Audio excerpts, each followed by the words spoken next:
ಅಡುಗೆ ಮನೆಗೆ ಸ್ವಾಗತ. ಇವತ್ತೊಂದು ರೆಸಿಪಿ ತೋರಿಸ್ಕೊಡ್ತಾ ಇದೀನಿ. ಬ್ರೇಕ್ಫಾಸ್ಟ್, ಲಂಚ್, ಡಿನ್ನರ್ಗೆ ತುಂಬಾ ಚೆನ್ನಾಗಿರುತ್ತೆ. ಇದು ಎಲೆ ರೊಟ್ಟಿ ಅಂತ, ಜೊತೆಲಿ ತೆಂಗಿನಕಾಯಿ ಯೂಸ್ ಮಾಡ್ತಿರೇನೆ ಒಂದು ಪಂಚಕಲ್ಯಾಣಿ ಚಟ್ನಿ ಹೇಗ್ ಮಾಡೋದು ಅಂತ ತೋರಿಸ್ಕೊಡ್ತಾ ಇದೀನಿ.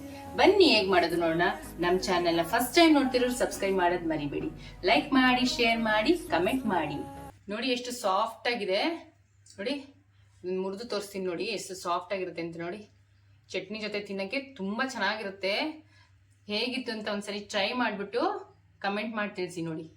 2 ಲೋಟ ಅಕ್ಕಿ ತೊಗೊಂಡಿದ್ದೀನಿ, ಅದಕ್ಕೆ 3 ಗ್ಲಾಸ್ ನೀರು ತೊಗೊಂಡಿದ್ದೀನಿ. ಇದನ್ನ ಕಾಯಕ್ಕೆ ಇಟ್ಕೊಂಡ್ಬಿಡೋಣ. ಇದಕ್ಕೇನೆ ರುಚಿಗೆ ತಕ್ಕಷ್ಟು ಉಪ್ಪು ಹಾಕೊಳ್ಳೋಣ. 2 ಸ್ಪೂನು ಬೆಲ್ಲದ ಪೌಡರ್ ಹಾಕೊತಾ ಇದ್ದೀನಿ. 1 ಟೇಬಲ್ ಸ್ಪೂನ್ ಕಡಲೆಬೇಳೆ ತೊಗೊಂಡಿದ್ದೀನಿ, ಇದೊಂದು ಅರ್ಧ ಗಂಟೆ ನೆನೆಸಿಟ್ಕೊಂಡಿದ್ದೀನಿ. ಇವಾಗ ಇದನ್ನು ಹಾಕೊತಾ ಇದ್ದೀನಿ. 1 ಪಾವ್ ಕಾಯಿ ತುರಿ ತುರಿದಿಟ್ಕೊಂಡಿದ್ದೀನಿ, ಅದನ್ನು ಹಾಕೊತಾ ಇದ್ದೀನಿ. ಇವಾಗ ಇದು ನೀರು ಕುದಿ ಬರಬೇಕು. 3 ಟೇಬಲ್ ಸ್ಪೂನ್ ಎಣ್ಣೆ ಹಾಕೋಬೇಕು ನೋಡಿ. ಇವಾಗ ಚೆನ್ನಾಗಿ ನೀರು ಕುದೀತಾ ಇದೆ. ಇವಾಗ 2 ಪಾವ್ ಅಕ್ಕಿ ಹಿಟ್ಟನ್ನ ಇದಕ್ಕೆ ನಿಧಾನಕ್ಕೆ ಹಾಕೊಳ್ಳೋಣ.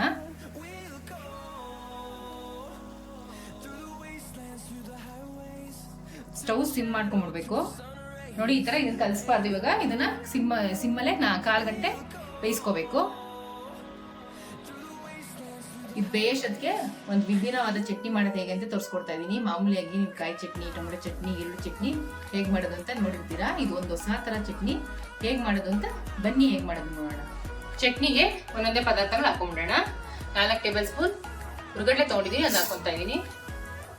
ಸ್ವಲ್ಪ ಇಂಗು, ರುಚಿಗೆ ತಕ್ಕಷ್ಟು ಉಪ್ಪು, ಗೋಲಿಗಾತ್ರದ ಹುಣಸೆಹಣ್ಣು, 4 ಹಸಿಮೆಣಸಿನ್ಕಾಯಿ, ಒಂದು ಸ್ವಲ್ಪ ಕರಿಬೇವು, ಅರ್ಧ ಕಟ್ ಕೊತ್ತಂಬರಿ ಸೊಪ್ಪು,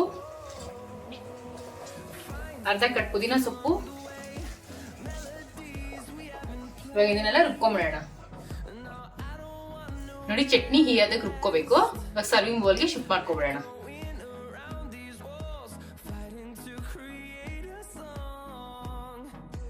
ಇವಾಗ ಇದಕ್ಕೊಂದು ಒಗ್ಗರಣೆ ಹಾಕೊಂಡ್ಬಿಡೋಣ. ಚಟ್ನಿ ಒಂದು ಸಿಂಪಲ್ ಆಗಿ ಒಂದು ಒಗ್ಗರಣೆ ಹಾಕೊಂಡ್ಬಿಡೋಣ. 1 ಟೇಬಲ್ ಸ್ಪೂನ್ ಎಣ್ಣೆ ಹಾಕೊತಾ ಇದ್ದೀನಿ ನೋಡಿ. ಎಣ್ಣೆ ಕಾದಿದೆ. ಒಂದು ಅರ್ಧ ಟೇಬಲ್ ಸ್ಪೂನ್ ಸಾಸಿವೆ, 1 ಟೇಬಲ್ ಸ್ಪೂನ್ ಉದ್ದಿನಬೇಳೆ, ಒಂದು ಸ್ವಲ್ಪ ಕರಿಬೇವು,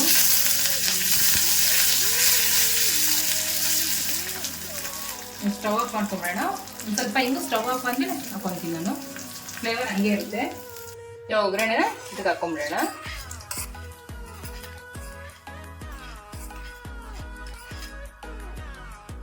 ಇವಾಗ 15 ನಿಮಿಷ ಆಗಿದೆ. ಇವಾಗೆಲ್ಲಾನು ನೀಟಾಗಿ ಹೊಂದಿಸ್ಕೊಂಡ್ಬಿಡೋಣ. ಯಾವುದೇ ಕಾರಣಕ್ಕೂ ತಟ್ಟೆ ಮುಚ್ಚಬೇಡಿ. ಇದು ಹಬೆ ಈಚೆ ಈಗ ಹೋಗ್ತಾ ಇರಬೇಕು ನೋಡಿ. ನೀಟಾಗೆ ಹಿಂಗೆ ಈ ಥರ ಹಿಟ್ಟಿನ ಕೋಲ್ ಇರುತ್ತಲ್ಲ, ಅಲ್ಲಿಗೆ ಚೆನ್ನಾಗಿ ಹೊಂದಿಸ್ಕೊಳ್ಳೋಣ.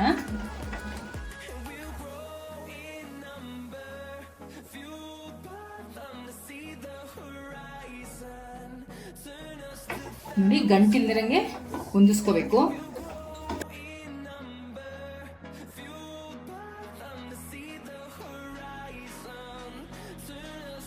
ನೋಡಿ ಇವಾಗ ಹೊಂದಿಸ್ಕೊಂಡಾಗಿದೆ. ಇವಾಗ ನಾದ್ಕೊಂಡ್ಬಿಡೋಣ ನೋಡಿ. ಈ ತರ ಅಗ್ಲಾನ್ ಪಾತ್ರೆಯಲ್ಲಿ ಹಾಕೊಂಡು ನಾದ್ಕೋಬೇಕು ಚೆನ್ನಾಗಿ, ಗಂಟಿಲ್ದಿರಂಗೆ.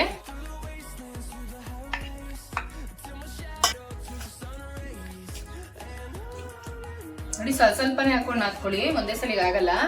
ಸ್ವಲ್ಪ ಕೈ ಒದ್ದೆ ಮಾಡ್ಕೊಂಡು ನಾದ್ಕೊಳ್ಳಿ, ಅಂದ್ರೆ ಬಿಸಿ ಕೈ ತಾಕತ್ತಲ್ವಾ ಅದಕ್ಕೆ.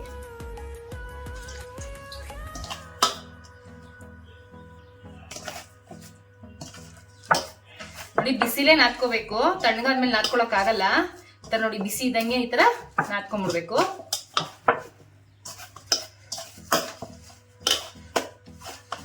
ನೋಡಿ ಈ ತರ ಆದ್ಮೇಲೆ ಉಂಡೆನೂ ಕಟ್ಟಿಟ್ಕೊಂಡ್ಬಿಡ್ಬೇಕು ಜೊತೆಲೇನೆ.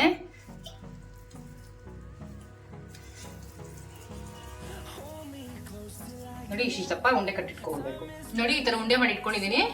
ಇವಾಗ ಈ ತರ ಒಂದು ಬಾಳೆ ಎಲೆ ತಗೊಂಡಿದೀನಿ, ಅದಕ್ಕೆ 1 ಸ್ಪೂನ್ ಎಣ್ಣೆ ಹಾಕೊಂಡು ಇಲ್ಲ ಸ್ಪ್ರೆಡ್ ಮಾಡ್ಕೋಬೇಕು ನೋಡಿ. ಈ ತರ ನೀಟಾಗಿ ಸ್ಪ್ರೆಡ್ ಮಾಡ್ಕೊಂಡು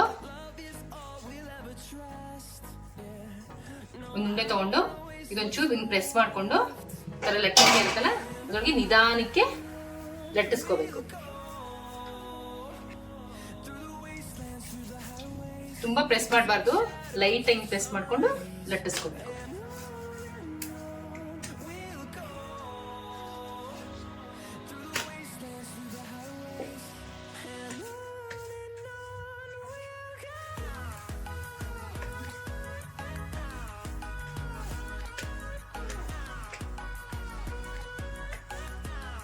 ನೋಡಿ ನಿಧಾನಕ್ಕೆ ಲಟ್ಸ್ಕೋಬೇಕು.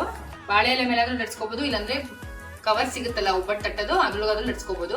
ನೋಡಿ ಇವಾಗ ಸುಟ್ಕೊಳ್ಳೋದು ಹೇಗೆ ತೋರಿಸ್ಕೊಡ್ತೀನಿ. ನೋಡಿ ಹೆಂಚು ಕಾದಿದೆ, ಇವಾಗ ತಟ್ಕೊಂಡಿರೋ ರೊಟ್ಟಿನ ಹಾಕೊಳ್ಳೋಣ.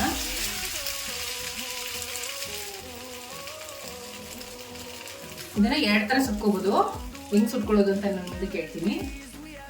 ನೋಡಿ ಸ್ವಲ್ಪ ಅದಾದ್ಮೇಲೆ ಬಿಟ್ಕೊಂಡ್ಬಿಡುತ್ತೆ, ಹಿಂಗ್ ತಕ್ಕೊಂಡ್ಬಿಡ್ಬೋದು. ನೋಡಿ ಈ ತರ ಎಲ್ಲ ಕಡೆ ಬೇಯ್ಬೇಕು, ತಿರ್ಸ್ಕೋಬೇಕು ಹಿಂಗೆ.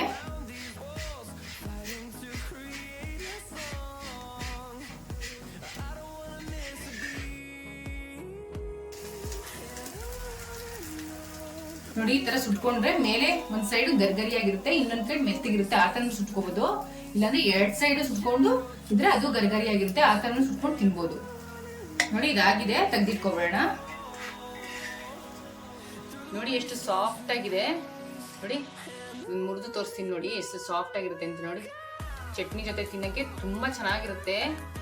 ಹೇಗಿತ್ತು ಅಂತ ಒಂದ್ಸರಿ ಟ್ರೈ ಮಾಡ್ಬಿಟ್ಟು ಕಮೆಂಟ್ ಮಾಡಿ ತಿಳಿಸಿ ನೋಡಿ.